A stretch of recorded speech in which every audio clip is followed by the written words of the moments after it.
من الشيطان الرجيم بسم الله الرحمن الرحيم الحمد لله رب العالمين الصلاة والسلام على رسولنا محمد وعلى آله وصحبه أجمعين أما بعد السلام عليكم ورحمة الله وبركاته. Allah'ın selamı, bereketi, mağfireti sizlerin ve bütün ümmet Muhammed'in üzerine olsun. Allah Teala'ya sonsuz hamdü senalar olsun ki mübarek evlerinden bir evinde bizleri bir araya getirip özüne secde etmek nimetini bizlere lütfedip yolunu gitmeye çalıştığımız iki cihan güneşi Hazreti Peygamber sallallahu aleyhi ve sellem Efendimiz'e məhlukatın nəfəslərə ədədince salat və selam olsun. Yine Əsr-i Saadətdən əks edən Fəzilətlər kitabından söhbətimizi davam edirik. Bilirsiniz, son dönemlerde bazı ülkelerde bazı aciz insanlar İslam'ın nurunu söndürmek için Allah'ın kelamını yandırmalara kalkıştılar.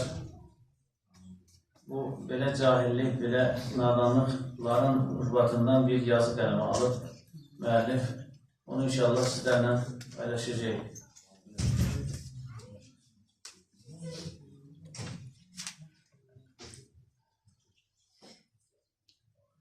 ...2023 yılın yanvarında İsveçre, Finlandiya'da İslam düşməni Əbu Ləhəb və Əbu Cəhil nəvələrinin Qur'an-ı Kerim səhifələrinin yandırma hadisələri üzərinə qələmə alınmışdır.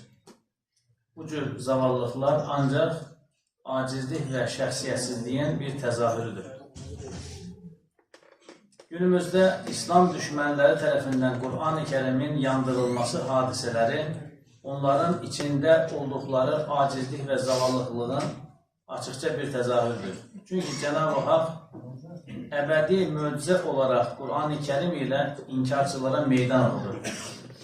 Ayət kəlmədə İsra surəsinin 88-ci ayətdə Resulüm de ki, and olsun bu Qur'anın bir bənzərini ortaya qoymaq üzərə insanlar və cinlər bir araya gəlsələr, bir-birlərinə dəstəklə olsalar, onun bənzərini ortaya gətirə bilməzlər.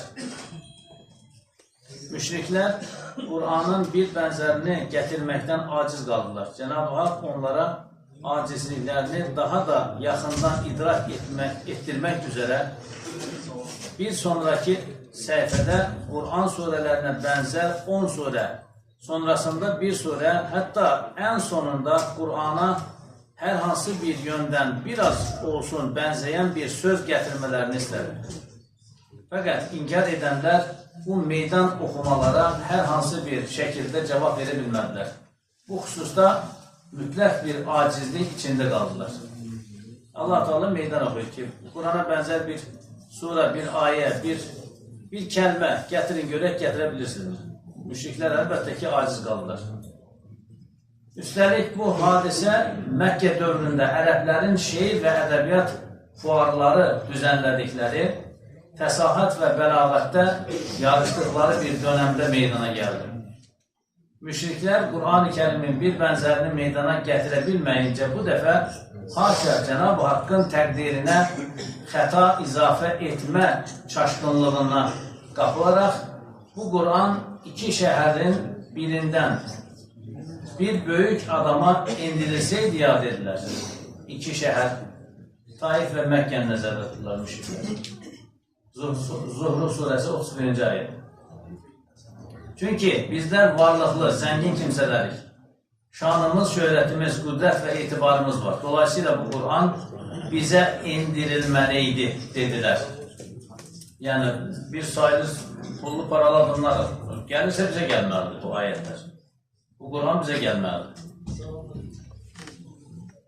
Qur'an-ı Azimşanın dinləyənlər üzərindəki müthiş təsirinin önünə keçə bilmək üçün çirkin yollara başvurdular. Ayət kəlmədə etdikləri belə anladılar.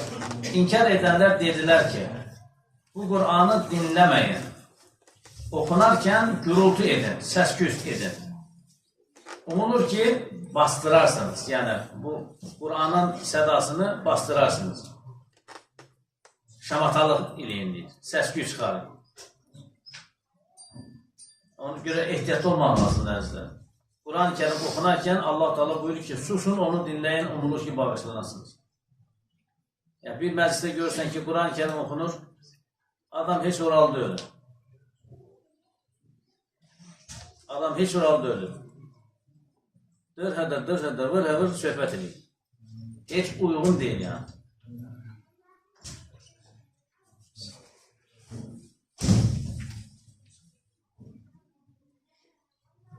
Və ya Quran-ı Kerimi açıqlanan söhbətlər edilərkən heç uyğun deyil söhbətləmək.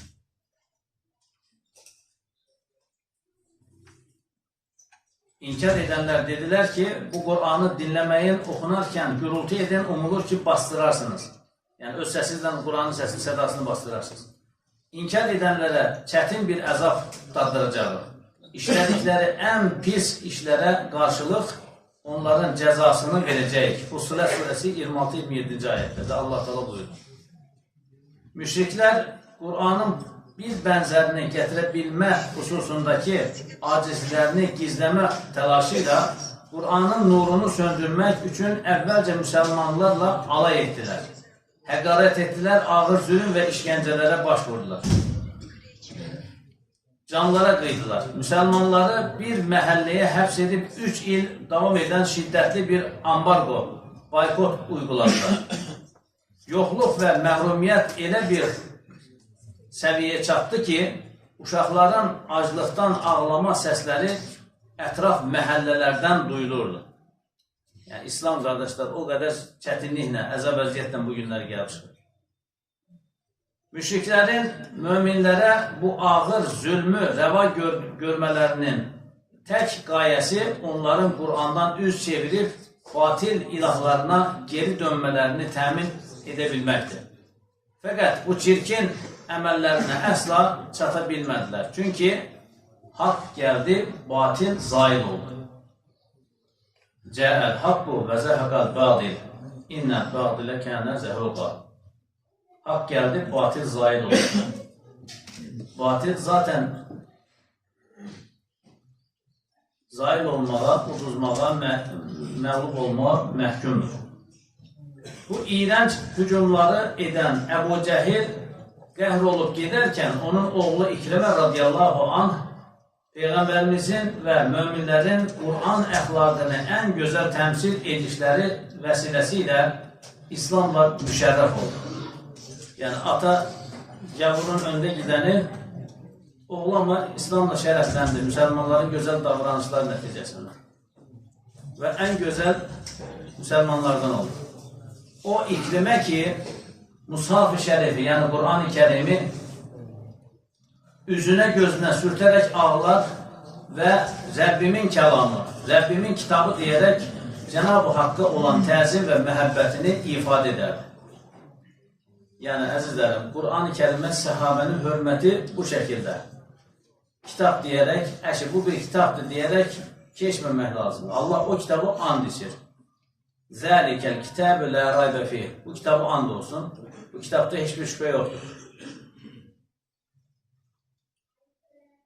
Qələm surəsinin başında Nun vəl-qaləmə və mə yəsturun, yəni yazılanlara and içir Allah Teala. Dolayısıyla bu kitaba dediyimiz, yəni Qur'an-ı Kərimə hörmətlə yanaşmaq lazımdır, təzimlə yanaşmaq lazımdır, ehtiramla yanaşmaq lazımdır. Əlimizdə sallaya-sallaya biyologiya kitabını daşıdığımız kimi daşımamağımız lazımdır. Oxuyarkən daha ehtiramlı. Səhabe-i kiram dişlərini mısvaqlayardı, gözəl ətir sürərdi, o şəkildə oxuyardı. Rəbbimin kəlamı deyərək yanaşardı. Gəlişi gözəl oxumazdı yəni. Aleyhisselam.